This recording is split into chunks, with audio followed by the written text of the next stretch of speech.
In this video, we're going to find an easier way to calculate definite integrals. Let us look at this example. Suppose v of t is the velocity of a car at t minutes and s of t is the position of the car at t minutes. Then we know that the antiderivative of v of t is s of t. And suppose the velocity function is linear and it's given with this line from t equals 0 to t equals 4.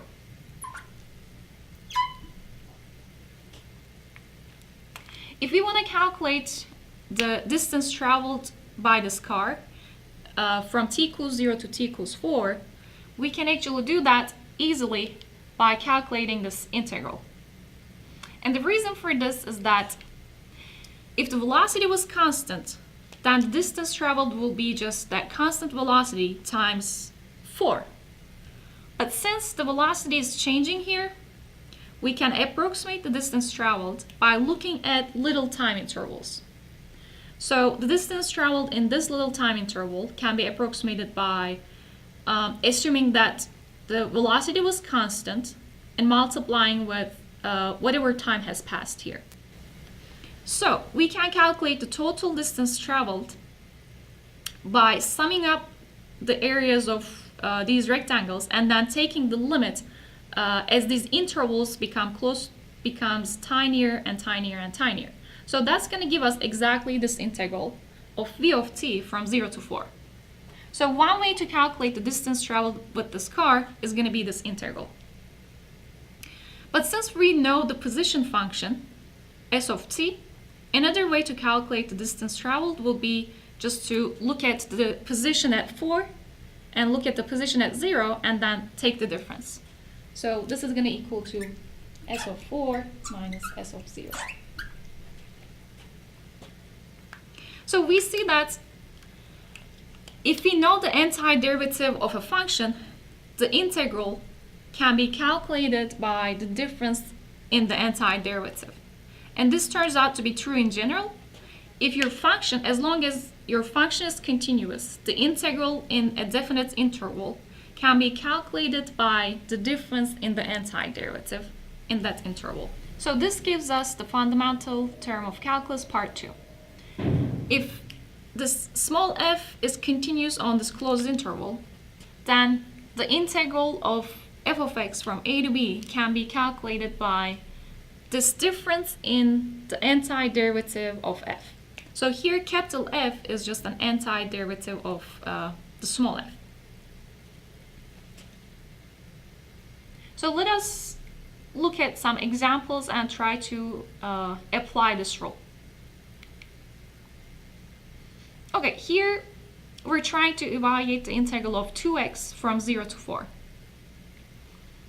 First of all, 2x is continuous everywhere, so we can use fundamental term of calculus. The only problem here is to figure out an antiderivative of 2x. So we just need to find a function whose derivative is 2x. So we can think of one function, x squared, right? The derivative of x squared is going to be 2x. So by fundamental theorem of calculus part 2, this integral can be calculated by the difference f of 4 minus f of 0.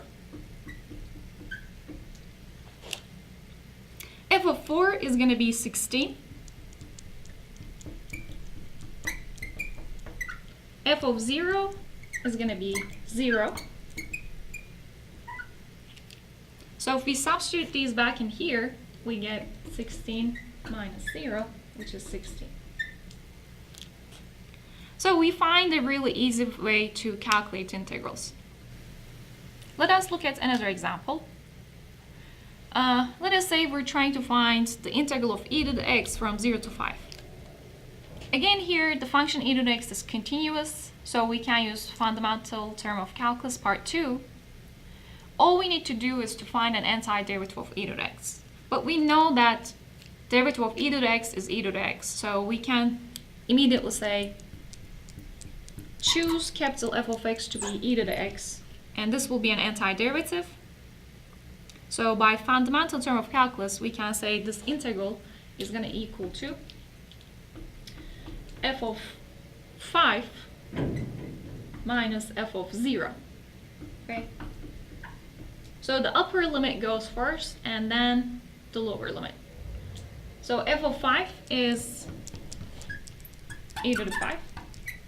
F of 0 is e to the 0. But any number to the 0th power would be 1. So we got 1.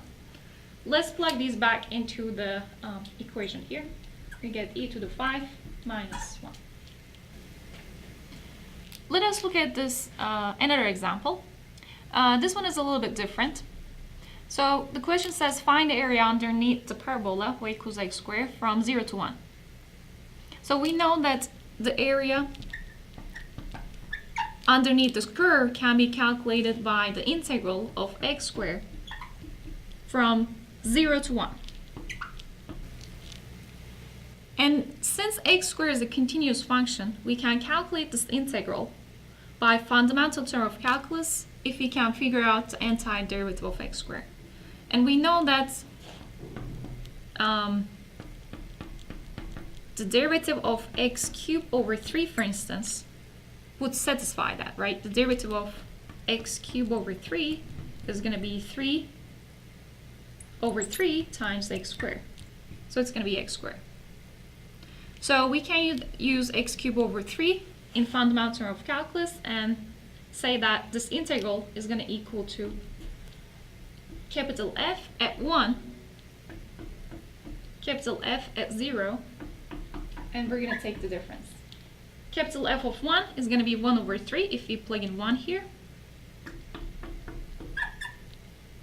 And F of 0 is just going to be 0. So we get 1 over 3.